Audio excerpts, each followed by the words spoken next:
NaVi's turn to ban. Dire team ban.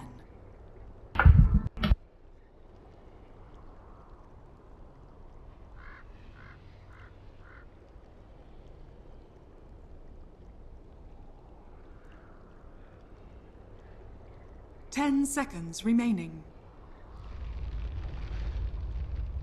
5 seconds remaining.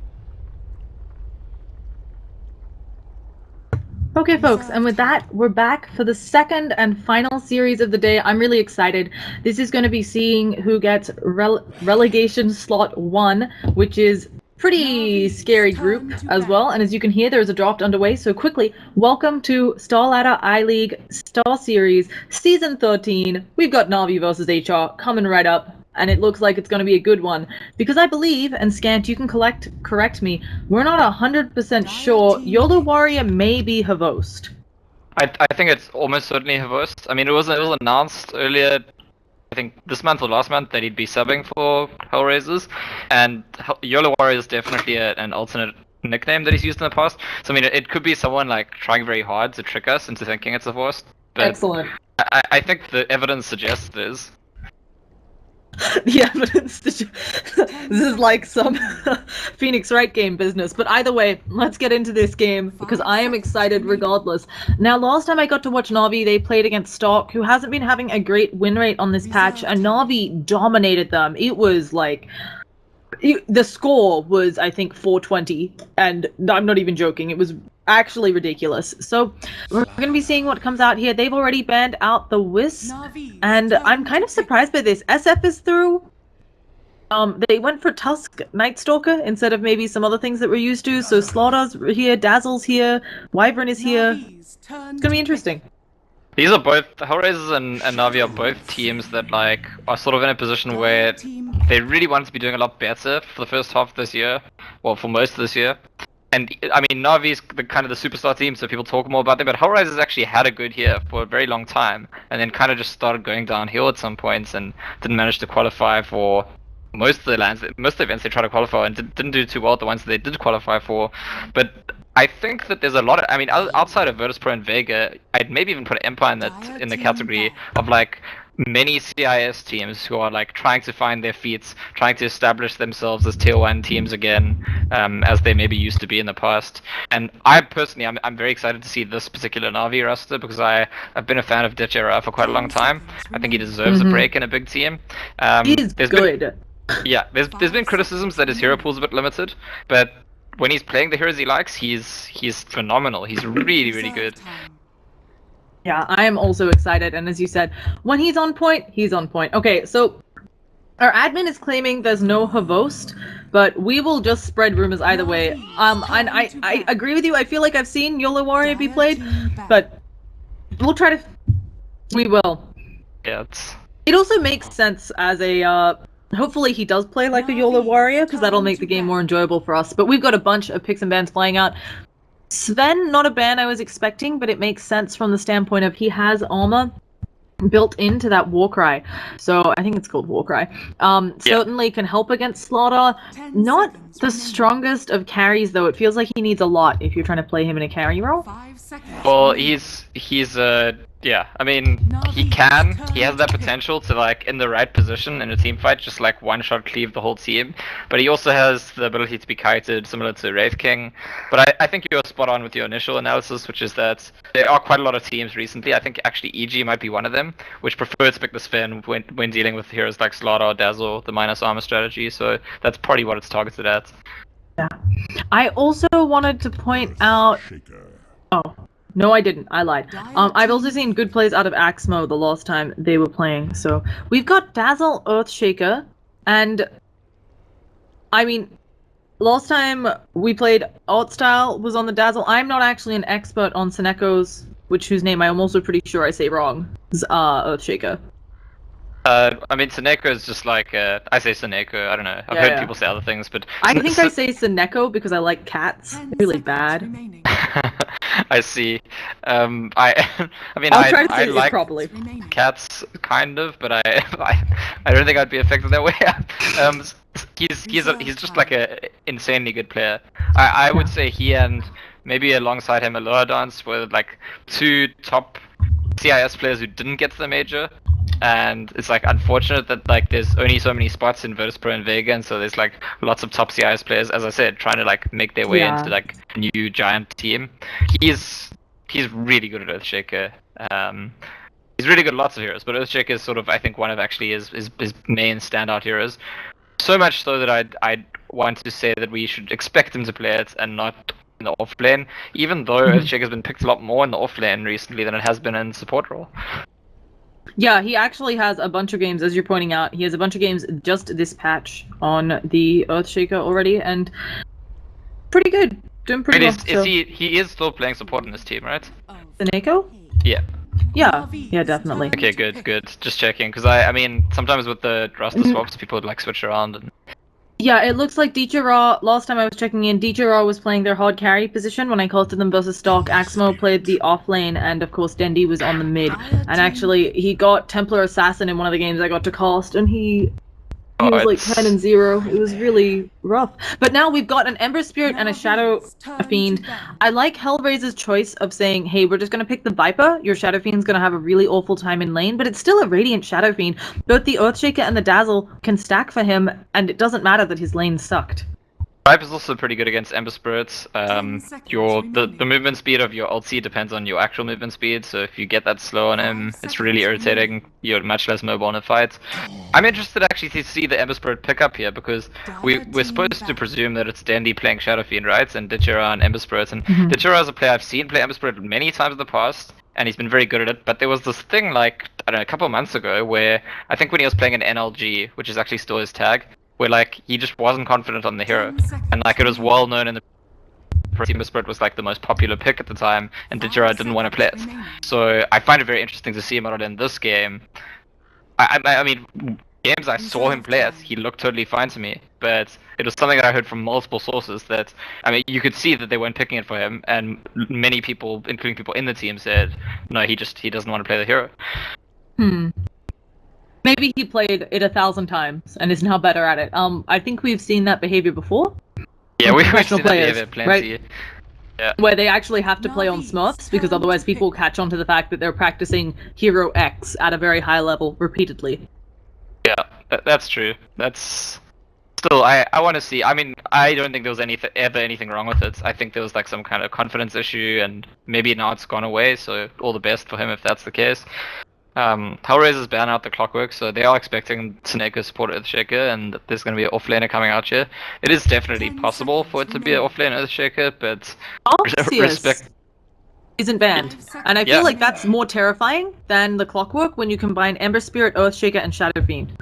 Or it's like a Vega Squadron special. Yeah, and if this Ember Spirit can get any sort of farm, which safe lane Ember Spirit, you know, you trade levels for farm, he's gonna have a Battle Fury really soon, and suddenly, kaboom! Pretty much. I mean, he could be going for one of those sub 20. Oh, it is offlane Earthshaker. Aha. Okay. I mean, yeah. It's like kind of possible they're doing dual lanes and Visitors Core, but I really doubt it. And wow, the Abaddon coming out as the last pick for HellRaisers.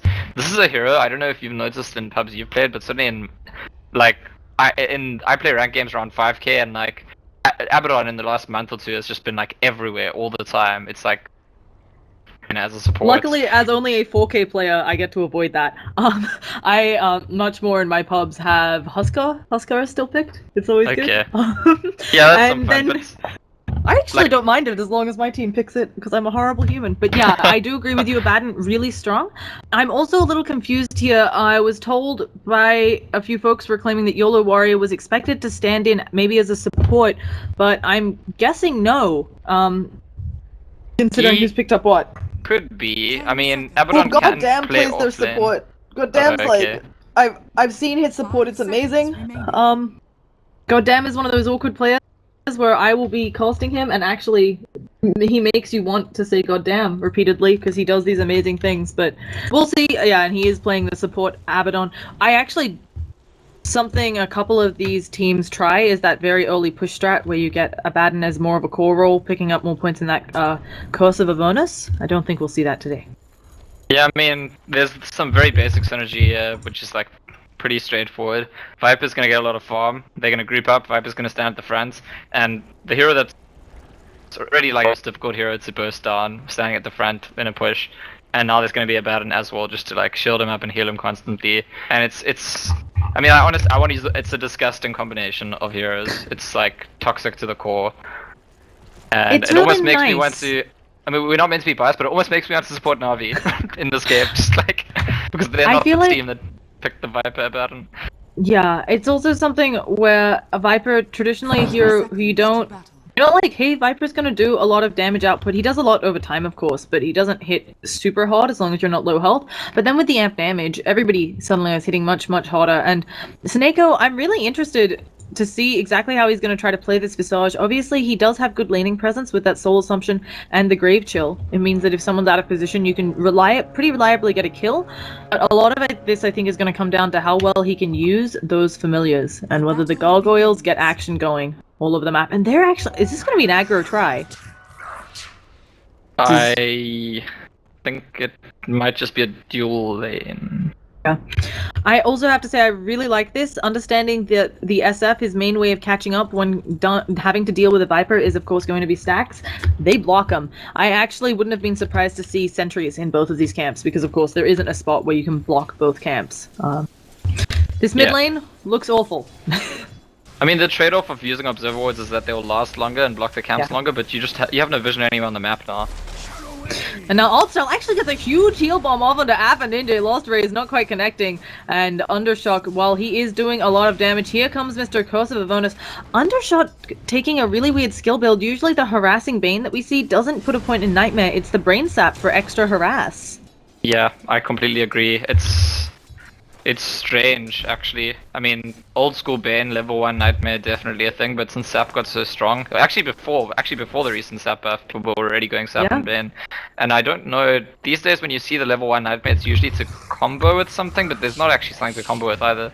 Yeah, he also, I don't believe, has shown that the Nightmare exists, so that might be part of why they're feeling so comfortable or so scared. Like, he's actually kind of getting the Brain Sap effects for free because they were playing really far back on NaVi. Well, there's the Nightmare now, but I don't really know what the play is. The Dazzle's still there, the heal's up soon. Oh, I think they were trying to block him in. Oh, one more auto attack and Dendy would go down. He's getting very low. The Dazzle now might actually tank this gank for him and he gets the heal bomb off, but again, he is ticking low. He survives on 9 health. Dendy also survived on double-digit health. Mid lane is not fun. Let's take a quick look elsewhere, although we're going to have to return quickly probably since it's the action-packed lane. Dichira on top, not getting as much as the Viper or the offlane Slaughter. Yeah, that's, I mean, I think that's to be expected in the lane that he's in right now. Yeah, I don't want to talk too much about Dichira's Ember because I've already said I think it's actually perfectly good. At the top rune there was a little fight and Bane ended up being asleep himself. Meanwhile, we see Goddam actually now flanking Dichira and there's gonna be a... yeah, he's TPing out. I really like didn't that move. play. Feels like there's just too much damage potential. So. But it is this, it's just like... I mean, he didn't TP base, he TP'd bots, and I think that's like a very clear sign of like... yeah, this is not the lane for me this game. As... Okay, Earthshaker rotates in. Sorry, so what did you say? You cut out for a second. Oh yeah, so I was just gonna say that Ember Spirit's now moved into that safe lane. Earthshaker, perfect time for him to gank because he's now giving up his lane, right? Although it looks like for now Staneko's taking that off lane, but probably we'll see. I mean, we're probably gonna see interchangeable this game between the 3 non-core heroes, the Earthshaker, Dazzle, and Visage. People taking space or rotating or counting as supports. It's much more of like a 2 core 3 support lineup than 3 cores 2 supports. Yeah, and I have to say, really nice play from the Earthshaker, the rotation in. Axmo, I think he's actually getting a lot out of bottom. It's one of those lanes where both offlaners are very happy, but understanding that he needed to give some help to Dendy because Viper was just destroying that lane. Dendy is still behind, but of course he will have the jungle stacks to use as catch-up. Yeah, Shadow Fiend is not a hero that's that concerned about being kept down early on, as long as he's able to use his jungle, but that said, his jungle is quite blocked up, so... I don't know, we'll have to see how much they manage to keep the Shadow Fiend down, because you really need both components. You have to like slow his farm, and control his jungle. Otherwise, he's just gonna ignore whichever one of the two you did. Yeah, and it does feel like they're in a good position for it just from the fact that Sharklow is going to have an early Blink Dagger just based on the amount of farm he's getting. And they are for Shadowfiend stacking this camp as well as this one, so it's going to be a race. I have to say, I like the support rotations. Even though they're leaving their cores alone a little bit, it does mean that Ember's maybe not getting as much as you'd expect, but he's certainly caught up bottom lane. Yeah, he's getting a lot of value now, and he should get. I mean, he doesn't actually like this lane. Ember versus Slaughter 1v1 is not great for him. At the same time, the Slaughter doesn't have a way to take off the Flame Guard, so that's one really good thing for the Ember Spirits. And it looks like we're having a little bit of ping, and they're thinking about going on to Sharklow. They get the Searing Chains off. Sharklow caught in place, does get a really big Slithering Crush off. They use the Grave Chill, but of course the Aphotic Shield gonna make it be no thing, and goddamn, just gonna wander away, as is Sharklow. As you said, while you can't get the Flame Guard off, it also means that Sharklow, all of his damage does pierce what Dichara has, and it's really rough, because one of the few things that an Ember Spirit fears is physical damage. Yeah, that's true. That's a fair point. But here, well, they've got the numbers advantage. I don't think he's gonna be that afraid, and They're going in again. Dichara is in a lot of trouble. Undershock is here as well. They need the Shallow Grave. It's popped on him. A heal ball maybe also in the works, but it's on cooldown for 3 more seconds. Soul Assumption kills off the Dazzle, but they get the Ember Spirit and maybe more Axmo. He's trying to use the Enchant Totem to catch out someone, but Sharklow sprinting away, and goddamn's deceptively tanky on that Abaddon. Yeah, so that's... I was gonna say, I mean, I spoke about how there's essentially 3 support heroes on NaVi side here. But when you're gonna have 4 heroes in one lane and the enemy team, I think, only had 2 or 3 heroes, you trade 1 for 1, that's not really great for you. In fact, Andy wasn't even in his lane, so the entire NaVi side was like near the spot area, and they got a 1 for 1 trade. I think that's a win for HR. We also have this issue where HR, they have the Quap farming up. I mean, they're going to have a little bit of a gold and experience lead because Quap has a free lane top. To me, this is part of what's super worrying because this Quap is already level 6 before the 6-minute mark. She can TP in, get that Sonic Wave up, and then she'll have it ready for 9 minutes again to do it again. Like, if there's a little bit of an engagement that comes close to the tower, I think she gets easy kills. Yeah, that's definitely the case. Though I'm not too sure that's going to happen, because right now NaVi are certainly not looking to force the aggression themselves. I think they're happy to farm. So to get the engagement at the HR towers is... I don't... maybe it's possible actually. I could imagine seeing Dichara wanting to go for the kill on the Slaughter if he looks like he's alone. But he's not looked alone once this game. Well, not since we started watching him anyway. Do you think it's better for the Quap? So I'm usually a fan of, hey, you have ultimates, use them early and often, because otherwise, you know, not using your ultimate is the same as missing it. So I'm always a huge fan of seeing Quaps or, you know, Enigmas, whatever, rotate early and use it. Are you more a fan here of the Quap just farming? Because as you said, it looks like there might not be the opportunity of NaVi to overextend, and what is happening in the mid lane? Artstyle is getting ridiculously low. They may dive him. He's at 73 health. Okay, he's gonna walk away. But are you... yeah, we were talking about Quap. Should she rotate? This is the Should thing. she not? I mean, she will if something's happening and she can guarantee value from it. But to try and overforce it when the enemy team has heroes like Earthshake and Dazzle is just asking for trouble. You guaranteed losses when you make that rotation because you're losing a lot of farm time, gold, experience, and you aren't guaranteed to see that value always. Well, as we see, here's that TP, here's the bot lane. Yeah, I'm really confused. Dendi, he comes in, now he's gonna take a Sonic Wave to the face. Sharklow turning around, has the sprint, could get off that Slithering Crush. They Grave Chill and then Soul Assumption into him. A little bit more damage, but there's the Mist Coil from goddamn healing them up. They get off a Fissure to stun some, but Seneko looking like he's gonna be the one who goes down. There it is, there is a Shadow Wave, but again, YOLO could just leave and also could just turn around and Sonic Wave them. Artstyle does have the Shallow Grave back off cooldown, but I'm not quite sure how you catch a Blinking Hero, and I have to say I think a lot of that came down to it's really rough for Shadowfiend to be the initiation. Dendi popped his head down there before Axmo had TP'd in on the Earthshaker, and I mean, how are you going to catch someone with just a Shadowfiend running at them? Yeah.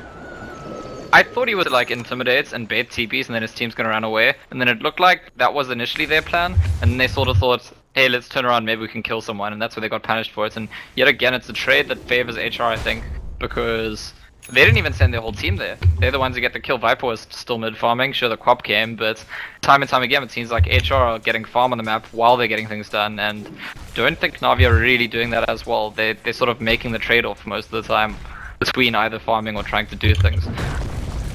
Radiant's top tower is under attack. taking a look at the farm, it's still definitely in HL's favor, but Abaddon is taken out on the bottom lane, and Dendy's rotation's paying off. Yeah, he's sitting in the jungle all the time, and it's actually an interesting way to play Shadow Fiend. If you're jungling all the time, the enemy team doesn't know where you are, which lane you're in, and you either pay the price every now and then, or you have to play defensively. Now, I have to say I like this. Dazzle's gonna get some levels. He has to be really careful because I feel like Appa Ninja on that Viper can take him out at any time. How do you feel? I mean, I think it's really common for Viper to be the mech carrier for the team. He can also pick up a quick Sanj and Yasha. I like mech here because I think it gives HR the opportunity to team fight early, and it's just more sustained for a lineup that's already so kind of inconspicuously tanky. You've got Brain Sap on the Bane, of course, you've got Abaddon's whole toolkit, and then if Viper has a mech, they can just keep running at your face. Yeah, I think I like a mech here too, and the fact that he's bought a Bracer makes me think maybe he's actually just going to choose the drum instead. I mean, there was a stage after mech got nerfed where the current Greaves cooldown is what the old mech was. The new mech cooldown is like much longer, and so some Viper players initially weren't buying it, but you can't actually go into Greaves on Viper. But these days, I think the best Viper players, like for example Miracle, are usually rushing that mech, and funnily enough, it's not always to just 5-man, it's just to like sit in the lane and like be this impossible presence to deal with and keep farming. Whereas I think that if we do see the drum rush from Appa Ninja, it will be definitely to get involved. Yeah, it's something where having the mech puts your effective HP when his boots are on tread up to like 1300, I think, and sorry, his treads are on strength is what I was trying to say, which I butchered. So it'll be interesting to see exactly what they go. And this is really weird. I mean, HL clearly want to make a move here, and they've got a lot of heroes around. Odd Style, maybe the one taking a Slithering Crush. YOLO's Warrior also has an Invis, so 2 heroes, amp damaged up. They don't know that YOLO Warrior is here in the slightest. There's gonna be one raise, and now YOLO Warrior opening up on them, gets the immediate kill on the Dazzle. There might be a soul assumption, but she can just blink away. She even throws out the slow, but there's a fidget. She blinks away. Echo Slam off the Mogs because of blink, and Sharklow has the stun coming out onto Dendy. Brain Sap coming out as well. Odd Style bought back into the game, but has to shallow grave himself. This isn't going to help him save his teammates, and they're going ham on Dendy. Dendy is going to explode. Doesn't have the Death Requiem yet, and that's a dieback coming out of Odd Style. And where are the rest of them? They left Dichira bombing on the bottom lane. A really devastating fight for NaVi. Yeah, it's this Abaddon Viper strategy, right? Throw in some Bane. Okay, Ditcho actually gets a kill. Okay, didn't catch that. Was checking in on what Saniko was doing since he was a little bit low in the health, and Dichira just casually gets the kill. Looks like he may have used a Remnant as well. It's a big kill here because that Queen of Pain was the top net worth. Still is the top net worth, and casual kill for Ember Spirit. I mean, Ember Spirit is actually very good at killing Queen of Pain. Queen of Pain rushing that Orchid and then will reverse the dynamic, but until then, those chains just like... Queen of Pain has very low HP, she survives purely on blink. You cast the spawner, that means she can't blink, and suddenly she's very squishy. Yeah. I think it's hard for NaVi, but I actually think they're in a not too awful spot when you consider, yeah, they're behind in net worth, but the experience is still pretty close. So they're in fighting shape. The gold graph, I mean, 3,000 gold, if it were all on one hero, it's a lot, and of course it is contributing to the fact that Slaughter just finished up his blink, but it doesn't mean that Viper has a finished mech. As you said, he's got the drums. They're actually grouping up on HR to push down bottom tower, and this may just be an exchange. Yeah, the interesting dynamic here actually is that it's SF who's got the mech, and HR, because Viper went drum, don't have their own mech, so I think in a 5v5 NaVi might be okay, but this is not a 5v5. But Dendy is in a really bad spot. He's not even going to get the mech off. He does have the Death Requiem coming out, but painful to see, and now, I mean, if they can get a tower exchange, I think for NaVi, they'll be lucky. So, yeah, that's, I mean, Dandy obviously not at all expecting that HR were coming to that tower, because he TP'd in there all on his own. Yeah, I mean, how often do you expect that they grouped up as 5 to push your bottom tower at 13 minutes in the game? Especially since this ward, I think they were expecting it to maybe give a little bit more vision, since it does, you can see, it does see all the way to here, but no such luck. And Ember Spirit is picked off by the Slaughter in the top lane as I'm examining vision. It's, that ward's, I think that ward's quite a bad ward, to be honest. I'm not too sure. Like, the fact that it's possible without a smoke to run down the lane and not be spotted by the ward is actually very problematic, because that's surely, like, one of the major purposes of the ward. Yeah, I think It's really rough here, though, for Na'Vi. We can see, looking at HR's vision, they have some really deep wards in both mid and in bottom. And Na'Vi just, I mean, they're trying to protect up their jungle. They're trying to make space for Dichira, who's actually farming pretty fine for the state of the game. He's just, as most Embers won't, have that Battle Fury for until, you know, maybe the 25-minute mark. Oh, goodness, and they know that Roshan is going down. It's below half health. They have an Ember Remnant in this. Dichiro maybe trying to think of going for a snipe, but the rest of Na'Vi looking like they're ready to back on out. They're grouping up again. I think they feel like they have to contest this, or they're giving away too much of a lead. But at the same time, they both have lineups where whoever's in the pit just loses.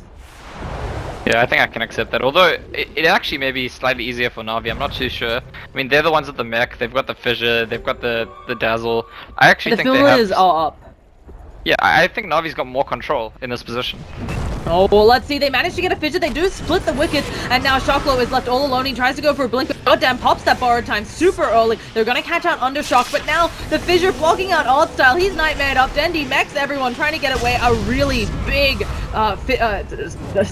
crush from the Slaughter, and now they're gonna use that Requiem of Souls. Goddamn, doesn't have the borrowed time anymore. Dendi, I think a Death Requiem coming his way, but Yola Warrior blunk into this. Axmo had already used the Echo Slam kind of to no avail, and Yola Warrior not taking any damage. The Familiar slowing things up. Seneko thinking about coming in, trying to do some good damage onto Yola Swag Warrior. They've got the burn, they've got the fissure. I think Seneko can finish this off, and goddamn too, maybe with the enchant totem. Oh, well played. Doesn't manage to catch the deny. We've also got a Nightmare onto Seneko, but he is going to be fine. So I think overall a team fight that works out in Navi's favor. Oh yes, definitely.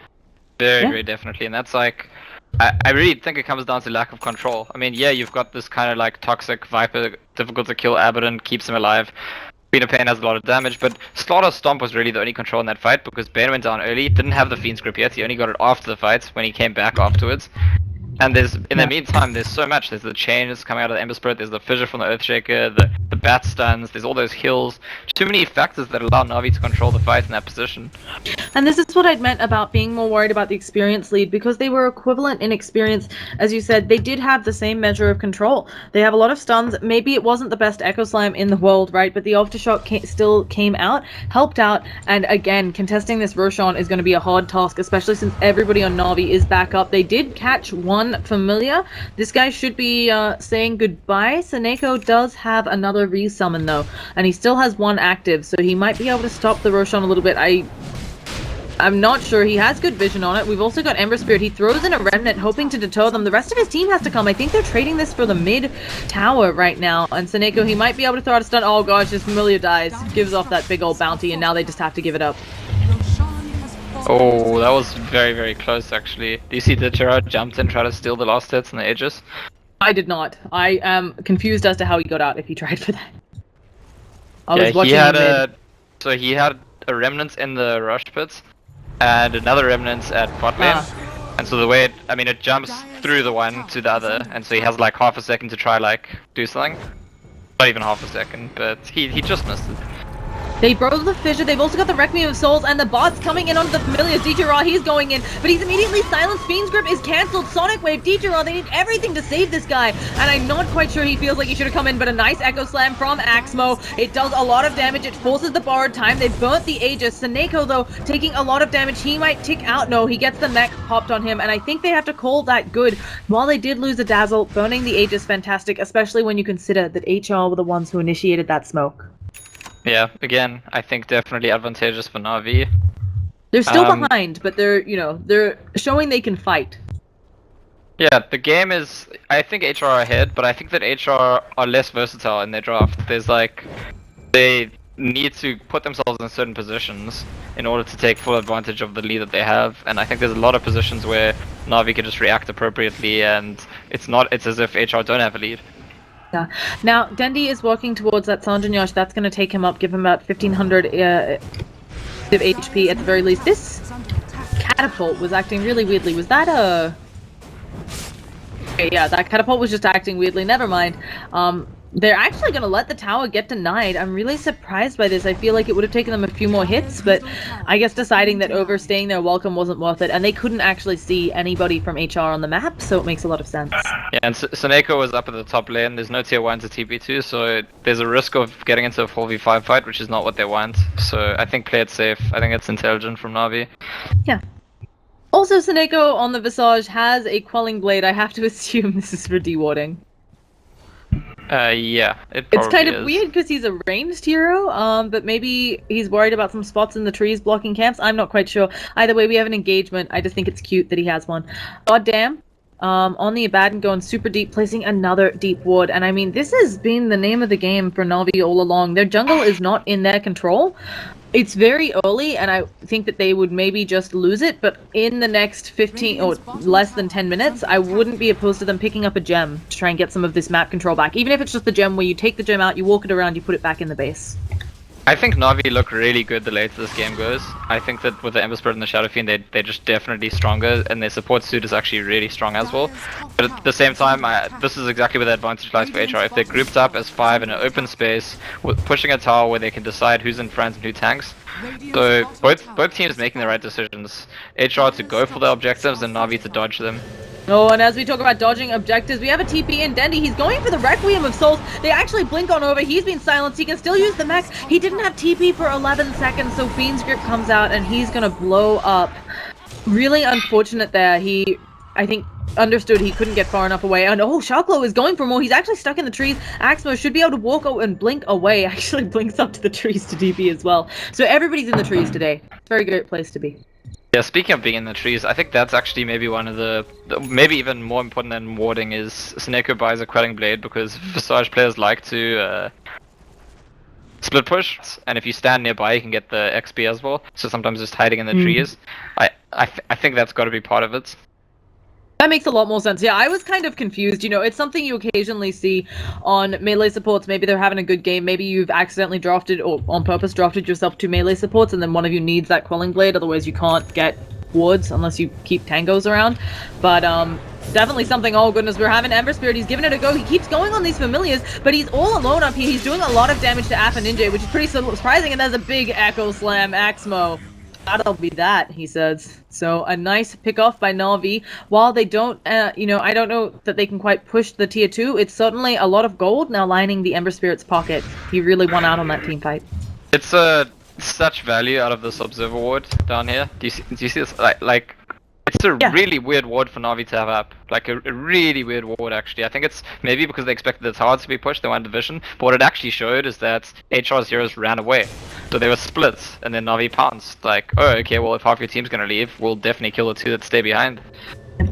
Now, things to bring up. Quap has finished up her Orchid. I'm not sure how. Oh, DJ Raw is going in. He's trying to catch out the Quap. She immediately Orchids him, and he has to turn right back around. That's why I was kind of surprised about this. I was going to mention the Orchid went for a Quap. Often we see this forcing Ember Spirits into Lincolns, not Lincolns, Manta. And I don't feel like the Manta's bad here either, just because there is also, I mean, there are a couple of things you can Manta off here. You can argue that when there are too many things you have to Manta off, it makes it bad, but it's always painful when an Ember has to go for a BKB. So I think that in this game, he might just go straight for the Battle Fury first. I think he needs the farm. I think his team knows it. I'm not too sure. I mean, Manta's definitely arguable, and for the reasons you gave. But he does have an Earthshaker and he's bought the Perseverance. He's probably going straight for the Battle Fury first. He's got an Earthshaker and a Dazzle, and he just kind of has to trust that between them and the Shadow Fiend's mech, maybe even the Visage Familiar stuns, that his team will keep him alive, and he's not going to die just by being awkwarded.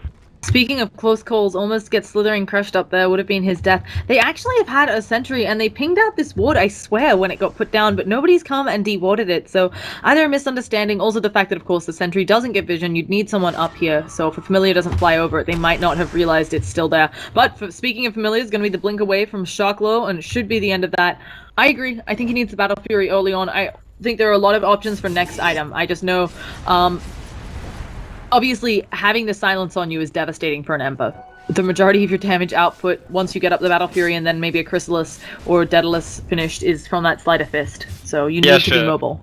Sure, it's just there's some games where enemy Queen of Pain gets awkward early and Ember Spirit's like, okay, I just can't farm ever, and Yeah. I just don't think that's this game. So it's still very bad for him to get silenced, but he's gonna go on and just farm and he'll deal with that later on. Now, Seneko has finished up that Solar Crest. I always loved seeing this on Visage. Of course, amps up the damage his familiars can do too.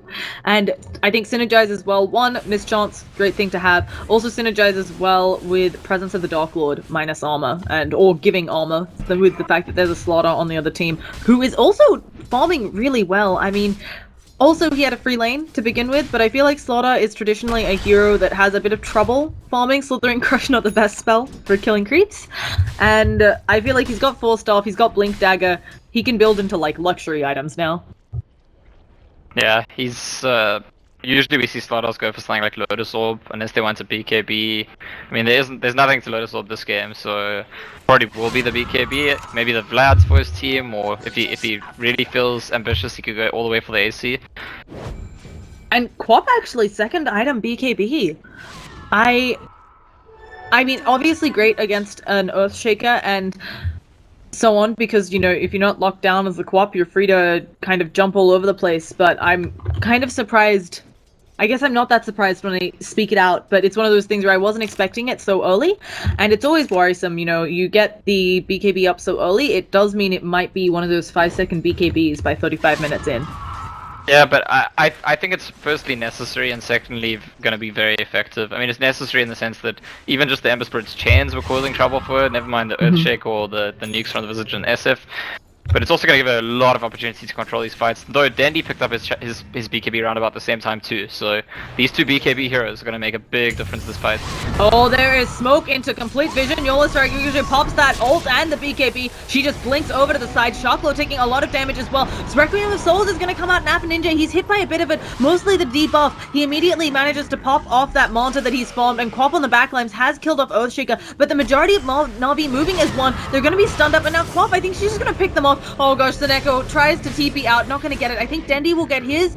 Will he die in the fountain? I think he's going to be fine. Unfortunately, it does mean that we're losing art style. I mean, that team fight, they had vision. It just went so poorly. I don't think they were expecting the Quap BKB, and Earthshaker Axmo, he just wasn't able to get off anything that affected the team fight because of the Quap BKB. Yeah, it started really well for Navi actually, because even though they didn't see the Quap BKB, they actually managed to make her blink away right at the start of the fight. And that's why I think they thought, okay, well now it's our fight to take. But Dandy didn't really have a way to take control of the fight either, because it's exactly Earthshake is the hero that has to keep them in place for him. So yeah, he gets off the Requiem, but it's on two heroes, they're far away from it. And the chase is kind of awkward after that. The chase on their team depends entirely on the Ember Spirit and the Earthshaker, and Ember Spirit can't really be just YOLO go in against all the enemy heroes because he can die, while Earthshaker, you know, ran into a Queen of Pain. Not too helpful. It's also kind of funny, as you said, I mean, their only catch is the Earthshaker or the Ember Spirit, and then, I mean, I guess Seneco's birds can also do it. I'm like trying to say that right. I'm probably saying it differently every time. We'll just ignore it. While Requiem of Souls does have a bit of a slow on it, right? It's never going to be your initiation tool, unless it's kind of kill them initiation tool, so it's really rough here before the Ember Spirit is big, I think, to try and do a lot of stuff here, and it's actually going to be a bit of a late Battle Fury on Ember. He's pretty close to, I think, if I'm doing my maths correctly, 800 or so gold needed. A little bit less, about 650. So he's really close, but if they can't get this Roshan, it's not going to be that close after all. The Shocklow taking a lot of damage. There's going to be a bottle dropped because, oh goodness, they're all stuck up on the high ground. How is Axmo up here? There's going to be a nice sleight of fist, but it's not enough. Requiem of Souls, but goddamn, just pops that borrowed time. Undershock, they don't mind about losing him. Another stun coming out of Shocklow onto mostly BKB targets. Goddamn, should fall here. No more borrowed time. They're also trying to work on the Quap, but Ava Ninja is doing work to Dechira on the sidelines. Here comes Dendi. I think he has enough damage, but can he catch anyone? And again, pretty devastating. Now, we're now also seeing Seneko taking a lot of damage. Just goes for the TP out. Oh gosh, Dendi is trying to do work on both sides. Can he get Alpha Ninja? But he is caught and cut out, and Alpha Ninja gets away. 50 health. I mean, they kited him so well, and he doesn't... I don't think he needs to go blink or anything. It just feels like this BKB not being enough. Yeah, Save him, yeah. It really is. I think the mobility on HR is what's winning them the fights. I mean, a few of these fights have been kind of close, definitely what takes it is there's a Slaughter with a blink and a 4-staff. There's a Queen of Pain with a blink. And on the other side, what do you have that's mobile? You've got Ember Spirit, but as we've said time and time again, he can't be just like jumping forward at people. So essentially, Navi's not mobile at all, and so they just don't get good value out of Dandy in these fights. He has to like ulti whatever's there, raise whatever's there. He can't like choose to go on a particular target. There's certainly, I mean, there's some mobility on that Earthshaker, but it's really a lot of pressure for him to like make those plays, control the right heroes, set his team up, set Dandy up, and I think, yeah, while it's possible for him to set the fights up for Dandy, it's a lot of pressure to put on just one Earthshaker. I mean, it's incredibly rough here for Na'Vi until their heroes get bigger. They actually abandoned doing the Roshan on HR. I'm really surprised. I feel like they were in a good spot to take it. But again, it's one of those things where I think they saw a couple heroes walking by and didn't realize they weren't all attending, or they're just going to go for a gank on the bottom line. They have to know after that kill that they put the Ember back. And Dendi, he's in the danger zone. He does have Requiem of Souls. A huge Echo Slam coming out of Axmo to start this fight off right. But Requiem of Souls from the sideline, it is going to stop the damage coming out. They've already got 2 quick kills, and they've killed the Quap, who's one of the bigger kills. Can they catch the rest of them? Goddamn, explodes into a heal bomb, and now Afa Ninja, they're on the chase. They do have Grave Chill in a few seconds. They should be able to catch him finally. They've got lots of minus armor, and there they go. It's almost like the Earthshaker is listening to us. Like the previous 2 fights, he wasn't able to control for his team. This fight, he like plays beautifully, gives his life for a team wipe. I mean, yeah, and it is well worth it. I also have to give props to Artstyle on point with those heal bombs. You know, it's always you get props when the Dazzle saves someone from dying, but often these offensive plays, especially when you have Seneko dropping that Solar Crest on people, that's minus 10 armor, right? You are getting hit by the physical heal bomb out of Dazzle. So, well done for everyone. Everybody's beautiful on Na'Vi, and they put themselves in a great position to get back into this game. That was enough of a swing that we're back to almost even, and they're actually ahead on experience. Yeah, and as we've said a few times, the lineup already favors them quite substantially the later the game goes, so it's worrying for HellRaisers, I would say. Viper's scaling is kind of just like, I don't know, plateaued a bit. It's also just a hero that if you don't spend a lot of time for top rune, that's actually maybe gonna be the Joe's death. So that's a very big pickle. So he just bought out mostly. He finally finished the Battle Fury. I wanted to touch on this as well. Battle Fury isn't the only item. I mean, it's not like Ember gets Battle Fury and suddenly he's terrifying. It's more like Ember gets Battle Fury and then there's the long road ahead of getting a Daedalus. And as we mentioned, this Ember feels like he needs a defensive item. But I have to say, I love how Dendi, instead of going Sondan Yasha, he went from Manta. He needs something to help him with some of these slows. If he gets Viper Strike on him, as we've seen, he just can't do anything. So, although Manta doesn't get... I'm gonna sound like an idiot. It doesn't get rid of that, does it? Yeah, no, it doesn't, but... Yeah. But it's gonna take off the amp damage, it's gonna take off the Orchid, and it's gonna make it more difficult for them to target him, because the Quap's ulti is really the only big AoE. So, if he uses it after that, then... And it does remove poison attack, I think. Yeah, it should do so that. if he's just taking the poison attack, it's fine. So there's a little bit of stuff, and of course the Quap's Shadow Strike, as you mentioned. So there's stuff he can get rid of here, and I think it's going to increase his mobility. So, and Visage, I'm maybe assuming that's an AC on the Visage, going to be built up slowly. Yeah, it usually is. It's, again, there's a possibility of a Lotus Orb in this game. There are some reasonably good things to Lotus Orb an enemy team, and it's an item that's become more and more popular recently, but I think the standard build would definitely be the AC, slow build up AC. Yeah. So, as long as Na'Vi can make more and more space for Ra, I think they're going to get themselves back into a good position. HL, though, it's not like they're out of it. We've mentioned how Viper doesn't necessarily scale as well. A lot of that is delayed, I guess, I would say, by amp damage. It helps him be relevant for longer into the game than we would maybe expect. And also, I really think the amount that they're kiting heroes, or just getting casual pickoffs on Artstyle is really helping. Really? You gotta bash? Artstyle's gonna have to shallow grave himself. Yeah, and Shaklo looks like he's going for that BKB. How do you feel about maybe a Heaven's Halberd after Dendi's BKB? Or even on the Ember Spirit? Heaven's Halberd for Shaklo to apply to those heroes. Yeah. It's very good to apply to Ember Spirits. Sometimes there's an issue of Ember Spirit stands on the edges of the fight just slicing and so you don't actually get to him. But Ember Spirit, not a hero that really likes to go for BKB, so it can be very, very good against him.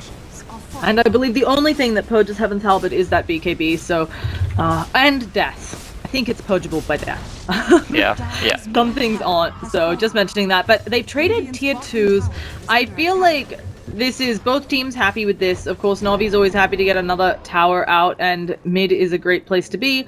And now, if they can catch out Sharklow, I think he's sprinted away. Yeah, he's fine. Well, seeing him, he's not fine. Okay, I thought he was fine, but they managed to hit him with the fissure. He's going for the TP Echo Slam, and that's worth it. Goodbye, initiation. And Quap also blunk up here, though she's having enough level. Zendi's being caught out. They used the entire Fiend Script duration pretty much on him. He's 4-star forwards, but still Nightmare, so I'm not going to catch anyone else. I was going to say, I was really surprised that Quap didn't just... She actually built up an AC. She had 4k gold about 2 minutes ago, so I assumed she was saving up for Ags, but instead she goes straight for an AC, more minus armor, and it's Busy here who actually hits pretty hard. And speaking of Quap, she is trying to kill off Seneko, but Seneko, he's silenced up, has that Sonic Wave being used on him. Let's see if there can be any sort of turnaround, but Quap is out and away. I feel That's like a really nice 4-star from Maximo. I think that Seneko maybe dies, if not for the 4-star. 100%, especially since he still had Soulbone that needed to tick out though. Yeah, and it's a level 3 Sonic Wave, so really nice little clutch 4-star. Yeah, the AC on Quap has become pretty mainstream these days, especially if you're going for the physical, like, DPS build. And it seems like she needs to in this game. It seems like there's not enough physical... I mean, yeah, they've got the amp damage, but Starladder's not going to attack that quickly. Yeah. Viper... Sure, Viper's kind of getting there. But it does feel like Viper maybe has some of the problems that Dandy had that we described in this game, where he's not really that mobile. And the fights aren't always being sort of centrally fought. So the rest of his team is mobile, but if Viper ends up standing next to the wrong enemy, it doesn't matter if he has those right clicks, whereas Quap can target someone in a fight, go to them and attack them. Now, it looks like Abaddon is building of Lads. This is going to help them out more right-click damage, as we mentioned, something that it feels like HR needs. I still am a little surprised that YOLO Warrior didn't go for an Ags. Do you think you go back for it, or is it just you skip it at this point? Oh yeah, he's not gonna go for an Ags. Like, I think that's the... Exactly, yeah. He's playing as a carry at this point, and Ags is still too much of a tempo controller as an item. Like, if it was earlier on, maybe, but I don't see him buying Ags at all this game, at this point. We do have the Lotus Orb up on Seneko. Also, a Shadow Blade on Earthshaker. I guess he's deciding that Blink initiation may be being a bit hard. Maybe he feels like they're getting vision on him somehow. I'm not quite sure of the thought process on here. It's also something... I mean, it's actually just standard on it. Like, once you have your Force and your Blink, like, you get the Shadow Blade. It's like the third piece of the they don't know where I am, I might catch them with a big ulti trio. Yeah, I guess... But I was kind of expecting maybe a Glimmer or something, because there's quite a bit of magic damage. Oh, you can just do that. He's gonna... Oh, no, he's not gonna catch it, and now he's gonna be in a lot of trouble since he already used his Shadow Blade. She can just go for this, and Soulbone gonna get the kill. So, not the big initiation we were hoping to see with the Shadow Blade. I was also gonna mention how this game you could argue Silver's Edge. Okay, so hear me out. If you can silence Goddamn, not that they have a natural silence on their team, and you use the Silver's Edge, he cannot actually use Borrowed Time.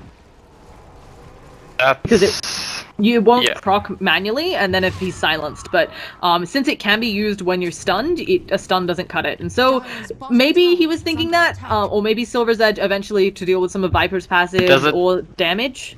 Does it disable that passive? I mean, I know yeah, the it does. silence. Oh no, 100%. I know this one. I've killed people because I'm a jerk this way. It's my bread and butter. That's pretty incredible. I mean, but Silver Edge, it's also really good against Viper, so. Take off that corrosive skin, which does like so much of the work for him.